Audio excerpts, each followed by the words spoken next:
Then, one afternoon, my sister and I were in the stable yard,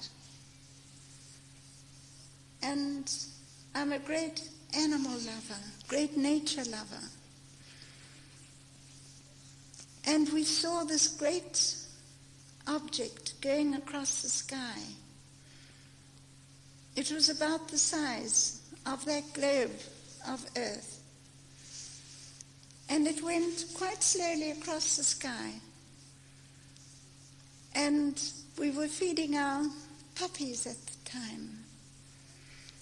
And they, of course, felt this.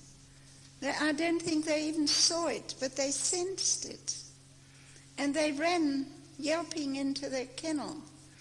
And, of course, we both ran for the house to tell our parents what we had seen. And they were sitting on this wide veranda, a stoop as we call it in South Africa. And they couldn't see it, of course, because the veranda roof sloped down like that. And I remember them saying, "It must have been a meteor." And I said, "No, that was no meteor." I knew then. Within me, I knew. And this was how it all started. I became interested in the sky, in all that happened around me. I learned to fly aeroplanes, to go up there into the sky and to see, to find out what was happening, to go into the storm clouds, to find out all about nature and the natural physics of this planet. Then, to cut a long story short, because this is a very, very long story, and this evening I can only touch on the fringes of it. It's such a tremendous story. Then, later, when I was married, we were flying up from Durban to Johannesburg. Now, this is quite a long distance. It's about 400 to 500 miles. And we took a shortcut across the Drakensberg, which is the most beautiful range of mountains. And as we took off from the landing field, which only consisted of a windstock, and it was long veld grass, as we call it, at that time, long seeding grass, and we were in a DH plane, that's a de Havilland light plane. My first husband was the pilot, and I was the navigator. And I looked to the east to get my bearings, and there, coming out of the sky, was a great blue-white sphere, coming straight for us on a collision course. And I forgot about the earphones and tapped my husband on the back of his neck, and he turned and saw this. And, of course, we lost altitude. He got such a shock. And this enormous craft came straight for us. And as it approached us, it leveled out and paced beside us. And I could see this enormous ship. She was beautiful.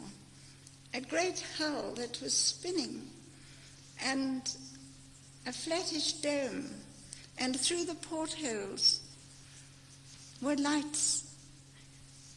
You haven't got these beautiful rainbow-colored lights on, Jim.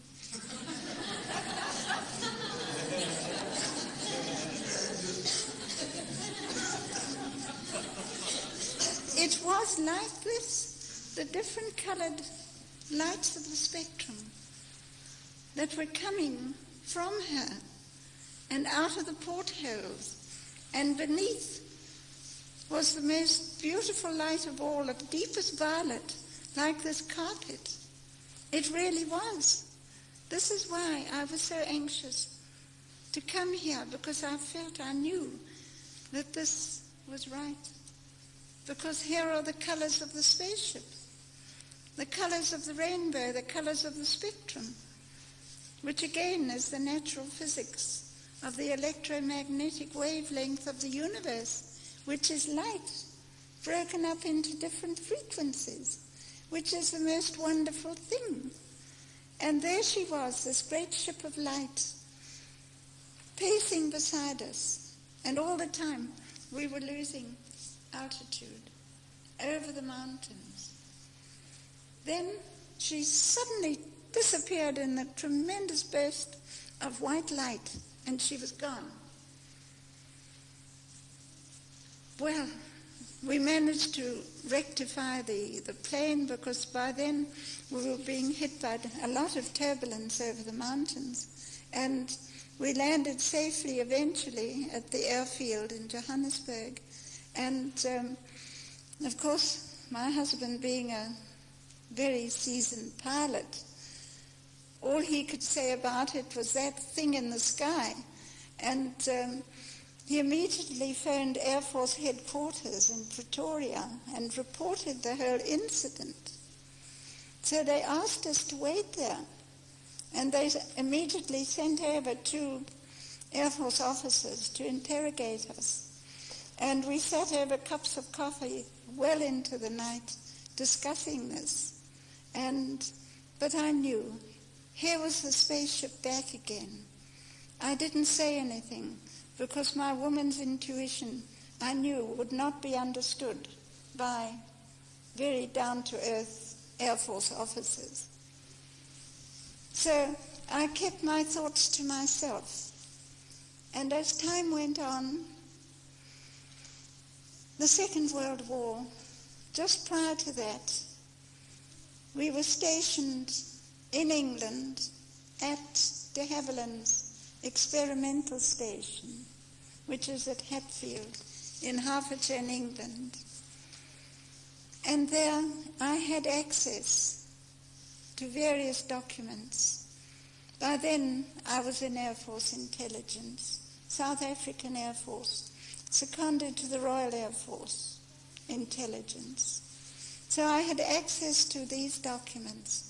And all the time I was looking for a circular craft. And of course I never found any blueprints of a circular craft. All I could find was the usual, top and tail and wings and all the rest of it. Something very primitive. And anyway, the Second World War came about, and this is all history. And then eventually, when I got home again to South Africa, the first thing I was allowed to do was to fly again. And the first thing I did was to fly into those beautiful Drakensberg Mountains, seeking all the time in the sky for that spaceship. And I knew the communication was there, because this was telepathic. It was very real, because I had practiced telepathy.